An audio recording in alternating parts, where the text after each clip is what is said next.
Idza arada syai'an ayyakula lakum fayakun ayyakula lakum fayakun wa in tawalau faqul hasbiyallah la ilaha illallah la ilaha illallah. Jin itu ada? Ada. Alladzi yuwaswisu fi syudurin nasi minal jinnati wan nas. Allah tidak menciptakan jin dan manusia kecuali untuk beribadah kepada Allah. Jalan masuknya yuwaswisu fi syudurin nasi minal jin waswas. Ini di dalam agama saya. Makanya hayya 'alas shalah hayya 'alas shalah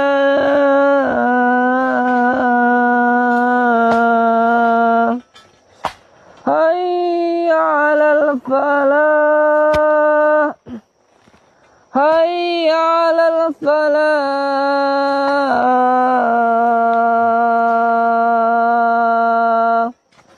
hayya 'alal falah. Allahu akbar. Allahu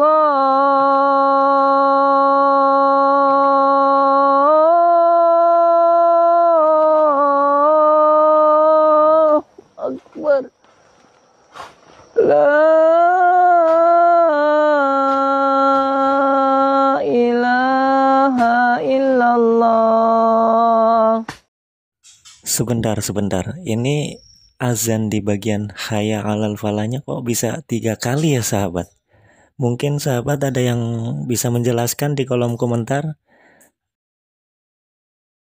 La ilaha illallah. Idza arada syai'an ayyakula lakum fayakun ayyakula lakum fayakun wa in tawalau faqul hasbiyallah la ilaha illallah la ilaha illallah. Ada yang begitu. Iya, ternyata. Begitu ya. Betul. Zaman Nabi dituduh dukun, sekarang dukunnya pakai Quran. Iya. Pertama, jadi hukum berkonsultasi, meminta sesuatu, membenarkan dunia perdukunan atau apa yang dikatakan dukun sendiri, itu ancamannya tinggi dari Nabi SAW. Berbahaya itu ya. Jadi ada salah satu hadis yang diriwayatkan oleh sahabat Abdullah bin Mas'ud radhiyallahu ta'ala anhu, beliau menyampaikan qala Nabi sallallahu alaihi wasallam, Nabi sallallahu alaihi wasallam pernah bersabda, wa bima ma'na wa kama qala Rasulullah sallallahu alaihi wasallam, man ata arrafan aw sahiran aw kahinan fasa'alahu, siapa yang datang, kata Nabi sallallahu alaihi wasallam, kepada arrafan. Arrafan itu orang sebut sekarang kayak orang pintar gitu kan. Nah, paranormal lah ya. Nah, macam-macam lah selalu dibahasakan yang bagus-bagus ya. Padahal juga jadi masalah. Kenapa disebut orang pintar? Karena yang datang bodoh gitu. Iya juga betul. Kenapa disebut orang pintar? Karena yang datang bodoh kan. Kalau nggak bodoh kan nggak datang ke situ. Ya. Tapi intinya begitulah gitu, penerawang dan sebagainya. Nah, kemudian yang kedua sahiran, tukang sihir, magic dan sebagainya yang memang ditujukan untuk sihir, santet dan semisalnya. Lalu yang ketiga kahinan, dukun. Jadi ada satu kayak paranormal, kekinian dia bahasanya. Kemudian yang kedua tukang sihir, yang ketiga adalah dukun. Fasadahu, lalu meminta sesuatu, konsultasi kah, minta untuk jasa tertentu kah, penerawangan, minta jimat, minta ini, minta itu, atau minta jasa untuk menyakiti seseorang dengan sihir, ya, minta jimat pada dukun tertentu misalnya dengan sesuatu. Kemudian ini yang jadi persoalan, ya, fayusaddiquhu bima yaqul. Kemudian dia membenarkan, meyakini apa yang disampaikan oleh dukun itu, ya, atau tukang sihir itu, atau paranormal itu. Apa kata Nabi sallallahu alaihi wasallam? Nah, ini yang paling berbahaya. Itu diancam langsung dengan kalimat Nabi, faqad kafara bima unzila ala Muhammadin sallallahu alaihi wasallam. Maka pada saat orang itu datang ke dukun, ke tukang sihir, ke paranormal dan membenarkan apa yang disampaikan oleh orang-orang itu, maka dia telah mengingkari, telah kufur terhadap segala yang diturunkan kepada Nabi Muhammad sallallahu alaihi wasallam. Ya. Nah, itu di antara uslub, ya, atau cara menyampaikan informasi yang menunjukkan kecaman yang sangat tinggi bahkan nanti menunjukkan kepada kekufuran terhadap nilai-nilai syariat yang paling pokok, yaitu akidah. Itu berbahaya. Itu berbahaya. Kata Nabi sendiri itu telah kufur dengan syariat Nabi. Karena itu anjurannya adalah segera bertaubat, ya. Jadi jangan sampai melibatkan diri pada yang seperti itu. Ya, harus kita sampaikan agar segera bertaubat, karena itu termasuk satu di antara 7 dosa besar. Ya, yang berpeluang mendapatkan murka Allah Subhanahu wa taala dan juga bisa menggugurkan nanti nilai-nilai ketaatan kalau dia muslim, ya. Yang selama ini dia misalnya berusaha untuk membangun diri. Dia sholat misalnya atau bahkan haji atau umrah, tapi dia datang ke dukun, datang ke tukang sihir, datang ke paranormal, ya, berbuat syirik, masuk bagian dari syirik nanti itu. Karena mempercayai sesuatu yang Allah larang dan menduakan sesuatu yang telah Allah kemudian tegaskan tidak ada itu semua. Ya, jadi sesuatu yang sangat berbahaya. Di An-Nisa itu di ayat 48 misalnya tegas Allah menyampaikan, Innallaha la yaghfiru ay yushraka bihi wa yaghfiru ma duna dzalika liman yasha. Ya, sungguh kata Allah sendiri yang menyampaikan. Allah tidak akan berkenan mengampuni dosa syirik. Ya kan? Kalau dia bawa sampai mati. Ya, kalau sampai wafat dia bawa dosa itu. Kecuali kalau sebelum datang ajalnya dia tobat, ya, mohon ampun kepada Allah, dia perbaiki dirinya, menjauhi syirik, taubatan nasuha, maka berpeluang mendapat ampunan Allah Subhanahu wa taala. Tapi kalau dia pertahankan sampai dengan dia wafat, sampai kembali kepada Allah, maka amal apapun yang dia kerjakan terhapus semuanya. Ya, dan itu sangat berbahaya ancamannya. Itu bagi yang berbuat konsultasi, kan, membenarkan, percaya dengan itu semua. Sekarang kalau jadi pelakunya, itu jadi lebih berbahaya lagi tuh. Ya, bila dia mengaku muslim. Ya, bila mengaku muslim. Karena itu kita mendoakan semoga Allah melembutkan hati-hati orang yang menduga bahwa dukun itu bagian dari profesi misalnya, ya. Hati-hati kalau dia muslim, ya. Kalau dia bukan muslim, ya itu urusannya. Kita tidak memberikan pencerahan atau arah-arah jalan kebaikan yang mengikat di luar nilai keislaman. Kalau ingin belajar dipersilahkan. Tapi bagi orang Islam mesti yakin dengan tuntunan keislamannya.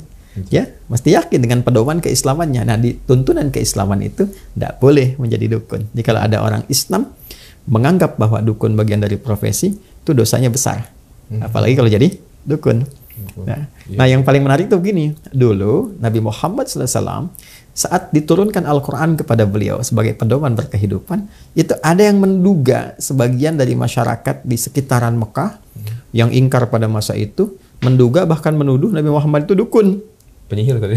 Iya, dituduh penyihir, dituduh penyair, dituduh gila, dituduh lagi dukun. Jadi ayat-ayat Quran itu diposisikan sebagai jimatnya, katanya Muhammad bawa jimat, dia dukun tuh. Makanya turun beberapa ayat, yang paling pokok tuh 2 ayat. Ya, yang langsung diturunkan oleh Allah Subhanahu wa taala sebagai pembelaan bagi Rasulullah sekaligus menepis semua tuduhan-tuduhan itu. Jadi Allah telah membebaskan Nabi Muhammad SAW dari tuduhan-tuduhan perdukunan. Ya, dengan ayat-ayat Quran. Lalu kalau datang orang membawa ayat Quran dan itu dukun, itu dosanya besar sekali. Nabi Muhammad dituduh dukun. Ya, Qurannya sebagai jimat, dibebaskan oleh Allah tuduhan itu. Lantas datang orang belakangan, ya, mengaku dukun, membawa ayat Quran sebagai jimat. Itu dosanya besar. Kebayang nggak cara berpikirnya? Nah, di surat apa kira-kira? Di surat Al-Haqqah. Ya, surat Al-Haqqah ayat 42. Wa ma huwa biqauli kahin qalilan ma tadhakkarun. Kata Allah, dan Quran itu bukanlah jimatnya para dukun.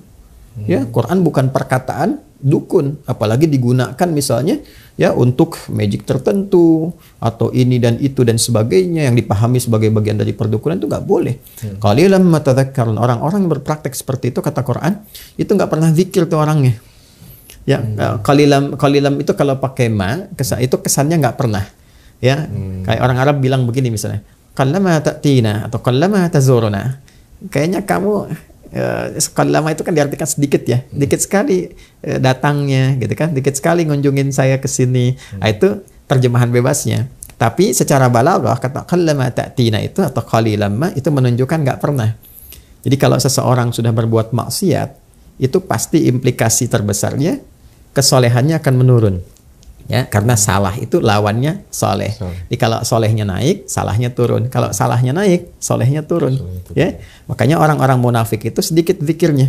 Innal munafiqina yukhadi'una Allah wa huwa khadi'uhum wa idza qamu ila sholati qamu kusala yura'una an-nasa wa la yadhkuruna Allah illa qalila wa la yadhkuruna Allah illa qalila. Ya, An-Nisa ayat 142. Kata Allah, orang munafik itu kan banyak problemnya tuh. Banyak maksiatnya, banyak salahnya. Makanya kalaupun zikir itu cuma sedikit, itu pun kalau ada kepentingannya aja. Ya, untuk kebutuhan dunianya. Ini zikir tarik ke dunia. Nah, para dukun itu disebut oleh Quran qalilan ma tadhakkarun, hampir gak pernah zikir. Apa di antara zikir itu? Quran, gitu kan? Itu disebut dengan zikir. Inna nahnu nazzalna dzikra. Jadi para dukun tuh pasti kalau dia mengaku muslim pun bawa ayat Quran, dia sendiri belum tentu bisa baca itu. Ya? Ya? Ngajinya pasti berantakan tuh. Salatnya pasti nggak benar tuh. Itu bahasa Quran. Ya. Kemudian ada lagi di surah At-Tur di ayat ke-29. Fadzakir fama anta bi ni'mati rabbika bikahinin wala majnun. Ya, wadzakir, ingatkan, share, pahamkan orang, gitu kan? Kata Allah, ingatkan orang-orang itu, ajak pada kebaikan, doakan, sampaikan kelembutan, dakwahi.